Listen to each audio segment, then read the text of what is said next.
What's up, guys? We're back. This time we're gonna cook. Well, we're gonna brew a let's call it Mexican Pilsner. Technically the same recipe that I use for my Bohemian Pilsner. The only difference between would be that in this one I'm gonna use the Mexican Lager yeast. So that's what's gonna make it Mexican, I guess. I'm not gonna use corn as a supposed to be Mexican lager should have, but I won't, just for the reason that I believe that they do it just to reduce cost, and I'm against that. So if you can make a real, just make a real, right? So let's see what happens. In the end, they're just experiments. So differences between the other one as well is we're not gonna do decoction in this one, and we're gonna try to get a little bit lighter body into the beer to get a little bit more refreshing, lower IBUs. Let's see, my Bohemian Pilsner, I made it around 40 IBUs using just sauce, and this one we're gonna aim for 20, I believe, and as well we're gonna use noble hop sass. All right, guys, let's start. Hey, what's up, guys? All right, start 12-gallon hot water into our mash tun.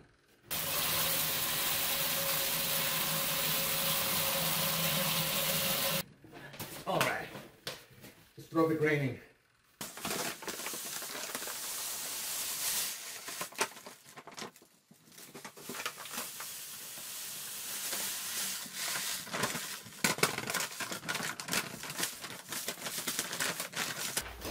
Hey guys, we're back. All right, so as we showed, 12 gallons.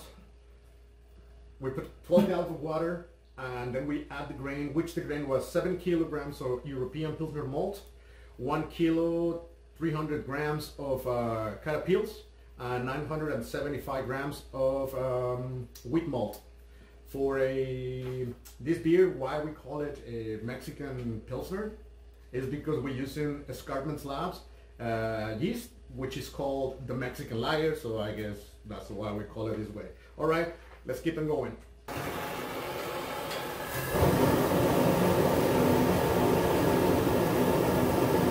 All right, after we put the grain in, we got a 55 degrees Celsius temperature, so we're gonna raise our temperature up to 65. All right. We got 65 Celsius. We are about 15 minutes into the mash. Every 20 minutes we do the test with the iodine, I think it's called. We do the test to make sure that we got all the sugars that we looking for our beer. So let's do a test in 5 minutes.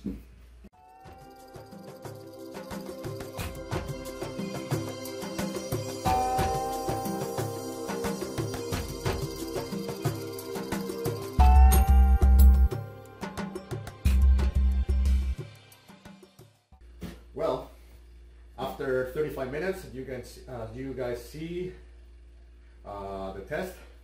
We're basically ready to mash out. What we're gonna do, we're gonna raise the temperature around 77, 78, and we're gonna start filling up the sparge water. So we're gonna get it at the same temperature. We're gonna do the sparge, and then we're gonna basically start boiling. All right, guys.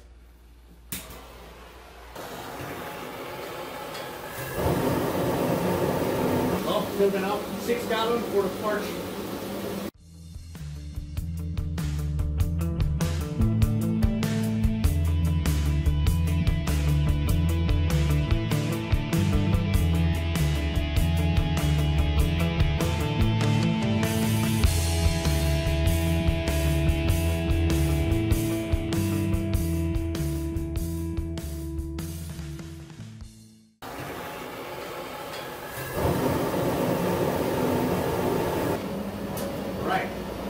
We're boiling now. We had 192 grams of sauce. We're gonna boil for 1 hour.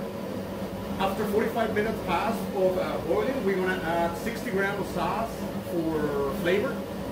And then when we're cooling, we're gonna do the hop stand. And when we're around 80 degrees cooling, we're gonna add the 60 grams of sauce for aroma.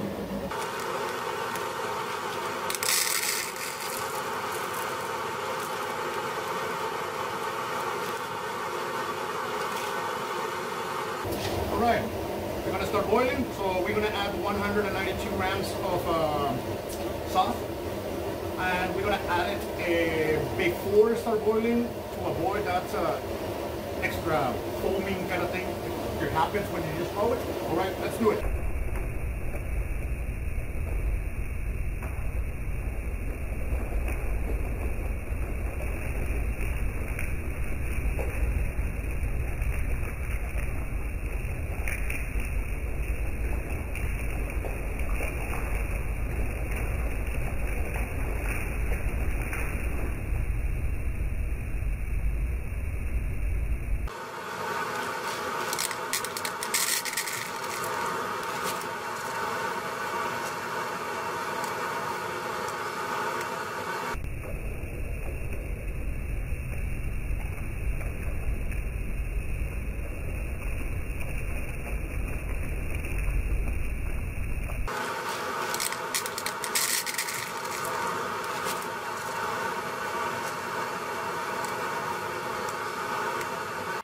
Well, we're cooling now. We're about 85. When we hit 80, we're gonna throw the 60 grams of sauce, which is for aroma.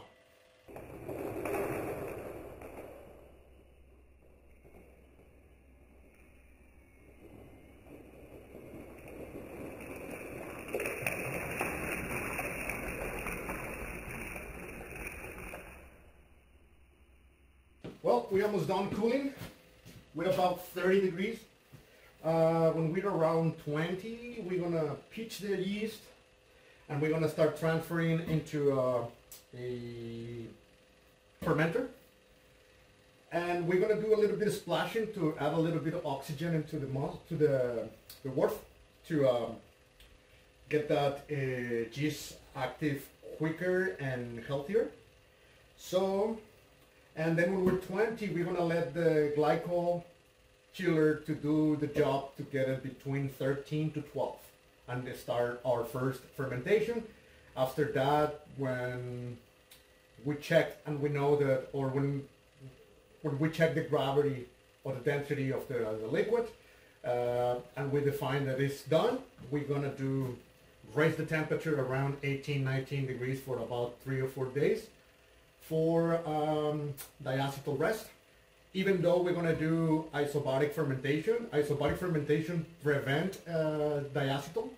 So even if we don't find any diacetyl, we might not do the rest, or we do the rest for less days. Let's see that, but let's see how it goes.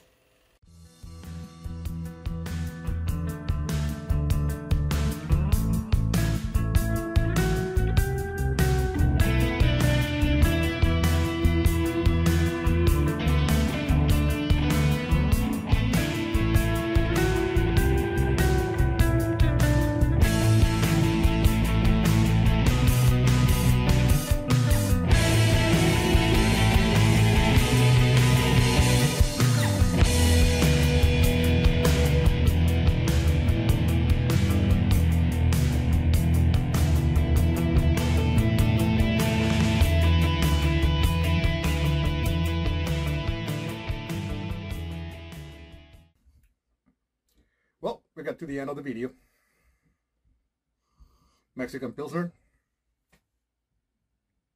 Beautiful color. Very clear.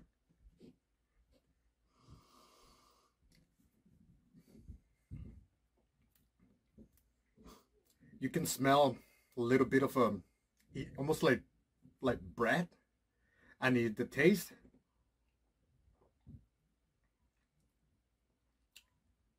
Well, first of all, very light body. That's what we're looking for a Mexican. You can tell. Good retention. Kind of like it.